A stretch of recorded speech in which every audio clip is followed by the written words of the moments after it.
Soil को लूजन करने के लिए किया जाता है।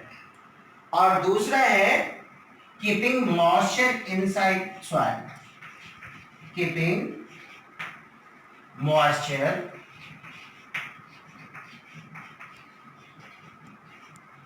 In the soil.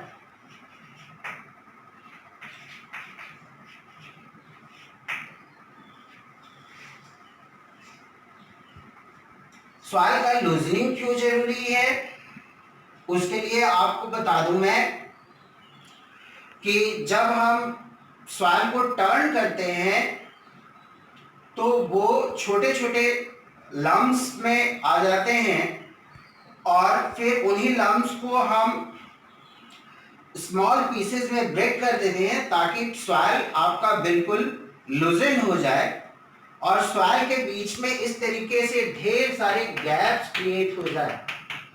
अब आप सोच रहे होंगे ये गैप्स क्रिएट करने के पीछे रीजन क्या है। तो आपको बता दूं कि जब हम सॉइल को लूजन करते हैं और उनके बीच में गैप्स क्रिएट होते हैं तो air will come inside this pores of लूजन soil और ये एयर का सॉइल के अंदर फिल होना बहुत ही कंपलसरी है। As you know, all living being requires air for the process of breathing and respiration, और without air प्लांट या क्रॉप्स का प्रॉपर ग्रोथ नहीं हो पाता। इसीलिए जब सॉइल को हम प्लाउ करते हैं और उनमें लम्प्स ना बने, उन्हें हम लोग लेवलर से लेवल करके स्मॉल पीसेस में ब्रेक डाउन कर देते हैं और सॉइल बिल्कुल लूजन हो जाता है तो उनके गैप्स में एयर इजीली फिल हो जाता है और बाद में ये एयर हमारे क्रॉप के हेल्थ के लिए बहुत ही इंपॉर्टेंट रोल प्ले करता है। फर्स्ट पॉइंट तो ये हो गया व्हाई टिलिंग इज नेसेसरी। दूसरा है कि मॉइस्चर को इंटैक्ट रखना सॉइल के अंदर। तो आप सोच रहे होंगे मॉइस्चर को इंटैक्ट कैसे रखेंगे। आपको पहले मैं बता दूं कि जो आपका सॉइल होता है वो धीरे धीरे लम्प्स के फॉर्म में हो जाता है अगर उसमें हम टिलिंग या प्लॉइंग नहीं करें तो। और सॉइल को जब काफी लंबे समय तक अनकल्टिवेटेड रखते हैं यानी उसमें कोई भी क्रॉप्स हम सो नहीं करते हैं तो जाहिर सी बात है उस पर हम इन एग्रीकल्चर प्रैक्टिसेस को भी अडॉप्ट नहीं करते और उन सॉइल की उन फील्ड की प्लॉइंग या टिलिंग हम लोग नहीं करते तो सॉइल पार्टिकल्स क्लोजर आ जाते हैं और उनमें स्मॉल ट्यूब्स बनने लगते हैं। स्मॉल ट्यूब्स इस तरीके से बन जाते हैं, स्मॉल लॉन्ग ट्यूब्स, और सॉइल के अंदर जो मॉइस्चर होता है वो मॉइस्चर इन्हीं ट्यूब्स से हो करके बाहर एस्केप करने लगते हैं और एटमॉस्फेयर में वो एब्जॉर्प्शन के प्रोसेस से रिलीज हो जाते हैं जिसकी वजह से इन सॉइल के अंदर जो मॉइस्चर रहता है वो मॉइस्चर धीरे धीरे डिक्रीज होने लगता है और उससे सॉइल की फर्टिलिटी पे इफेक्ट पड़ता है। तो जब हम कल्टीवेटर या प्लाउ से प्लॉइंग या टिलिंग का प्रोसेस करते हैं तो ये जो स्मॉल ट्यूब सॉइल के अंदर बने हुए होते हैं ये ट्यूब्स ब्रेक हो जाते हैं और फिर इस सॉइल का मॉइस्चर बाहर एवेपोरेट नहीं होने लगता जिससे सॉइल के अंदर मॉइस्चर इंटैक्ट रहता है, मॉइस्चर बना हुआ रहता है। ये हमने जाना है कि व्हाई प्लॉइंग और tilling is necessary which comes under the heading preparation of soil. इस तरीके से हम सॉइल को अच्छी तरीके से प्रिपेयर कर लेते हैं जिससे कि हम इन एग्रीकल्चर प्रैक्टिसेस के नेक्स्ट मेथड के लिए हमारा फील्ड, हमारा सॉइल रेडी हो जाता है। अब बात आती है कि प्रिपरेशन ऑफ सॉइल के बाद नेक्स्ट स्टेप जो हमारा है वो है सोइंग। सोइंग मतलब होता है बुआई करना। उन फील्ड को जिसके सॉइल को हमने प्रिपेयर किया हुआ है उसमें जब तक हम सीड्स को सो नहीं करेंगे हमें अच्छा क्रॉप नहीं मिलेगा और वही सीड्स आगे चल के प्लांट्स में ग्रो करते हैं जिनमें फ्रूट्स आते हैं और हमें सीड्स मिलते हैं। तो हम लोग डिस्कस करेंगे सोइंग के बारे में। सोइंग करने के लिए सबसे पहला जो स्टेप आपको लेना है वो है सिलेक्शन ऑफ सीड्स। अब सीड्स को कैसे आप सेलेक्ट करोगे? आप जैसा कि आप जानते हो कि अगर सीड्स अच्छे होंगे तो अच्छा प्रोडक्शन मिलेगा, अच्छे क्रॉप्स होंगे, और सीड्स अगर रोटेन हो या सीड्स अगर बेकार हो तो हमें अच्छा एल्ड भी नहीं मिलेगा और हेल्दी प्लांट्स भी ग्रो नहीं करेंगे। तो सोइंग में के अंतर्गत सबसे पहला पॉइंट जो आता है वो है सिलेक्शन ऑफ सीड्स। मार्केट में जो भी क्रॉप आप सो करना चाहते हो उसके सीड्स अवेलेबल होते हैं, गवर्नमेंट एजेंसीज पे सीड्स अवेलेबल होती हैं। आप सीड्स को परचेज करके हेल्दी सीड्स को परचेज करना है। अब आपको हेल्दी सीड्स के बारे में कैसे पता चलेगा? हेल्दी सीड्स के सिलेक्शन के लिए बहुत ही सिंपल सा प्रोसेस है। एक बकेट में हमें वाटर लेना है। जो जिस सीड्स को आप मार्केट से परचेज करके लाए हुए हैं उन सीड्स को में से कुछ सैंपल और फिस्ट ऑफ सीड्स या हैंडफुल ऑफ सीड्स को हाफ फिल बकेट वाटर से जो फिल्ड है बकेट उसके अंदर डाल दीजिए। तो जो अनहेल्दी सीड्स होंगे वो वाटर के ऊपर फ्लोट करने लगेंगे। Unhealthy seeds will float on the surface of water और हेल्दी सीड्स चूंकि वो हैवियर होते हैं तो वो या तो deeper in the water of bucket वो फ्लोट करेंगे या उनके बॉटम में सेटल हो जाएंगे। तो इस तरीके से आपको पता चल जाएगा कि कितने परसेंटेज ऑफ सीड्स जो आपने मार्केट से परचेज किया हुआ है, कितने परसेंटेज ऑफ सीड्स उसमें हेल्दी हैं, कितने अनहेल्दी हैं।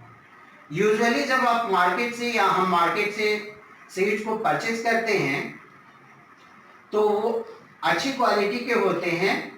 और अगर आप घर का लास्ट ईयर का या घर का प्रिजर्व प्रोक्योर्ड सीड्स यूज कर रहे हैं तो पहले ये चेक कर लेना बहुत ही जरूरी है कि वो सीड्स हेल्दी हैं या नहीं। एक बार जब सीड्स का सिलेक्शन हो जाए तो हम उसे अपने प्रिपेयर्ड जो सॉइल हमने प्रिपेयर किया हुआ है उसमें उसको सो करते हैं।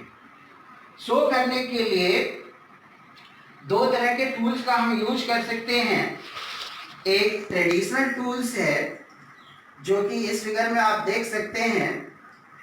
एक हो होता है जिसे बुल्स के द्वारा उसे पुल किया जाता है और इसी हो में एक फनेल से पाइप लगी हुई होती है जो कि उनके ब्लेड्स तक गया हुआ रहता है और इसी फनेल में फार्मर्स सीड्स को धीरे धीरे स्लोली ड्रॉप करते हैं जो कि उस पाइप से हो करके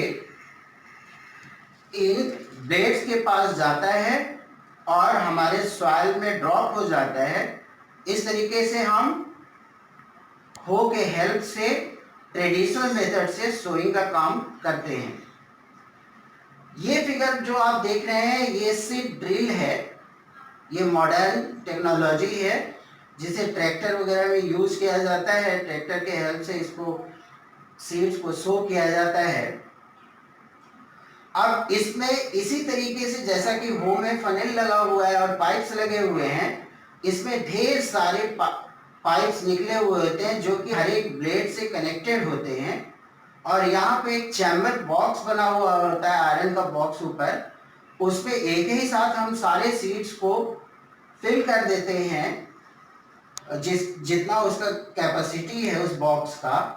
और जब ये ट्रैक्टर के हेल्प से हम सॉइल के अंदर सो करना चाहते हैं तो ये धीरे धीरे सभी ब्लेड पाइप से होकर सभी ब्लेड से होकर जितने ब्लेड्स हैं उतने कॉलम में ये सीड्स ड्रॉप हो जाते हैं और हमारा सीड्स का सो हो जाता है या बुआई हो जाती है।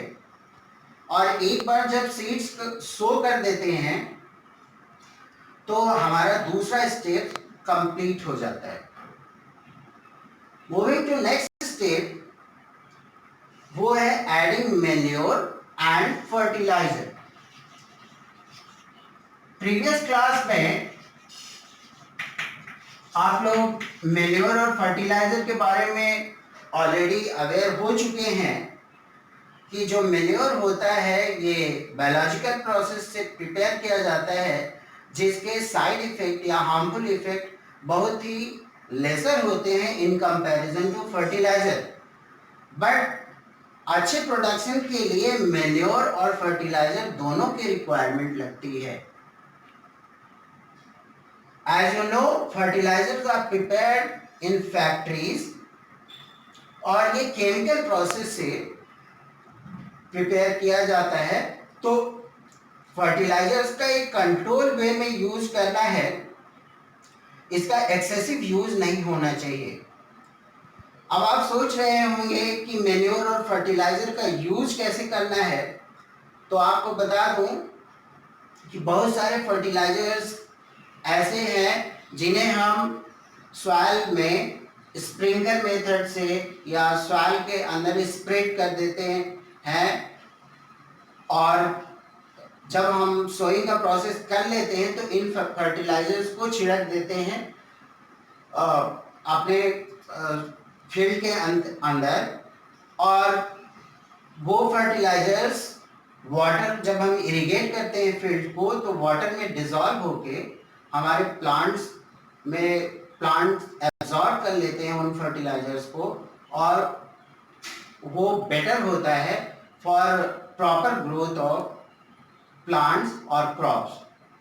और मैन्योर का यूज भी हम सेम वे में करते हैं। दो तरीके से हम इसका यूज कर सकते हैं।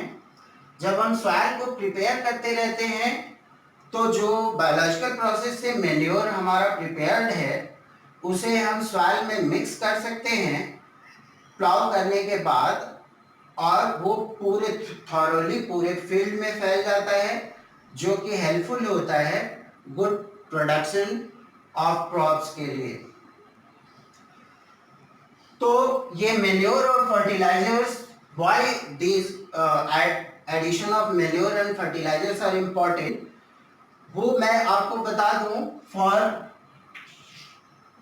Proper growth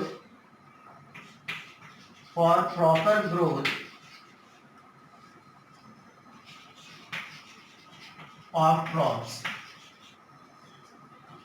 manure and fertilizers are necessary for the proper growth and development of our crops. और without adding manure और fertilizer हम अच्छे गुड और क्रॉप प्रोडक्शन का इमेजिनेशन भी नहीं कर सकते।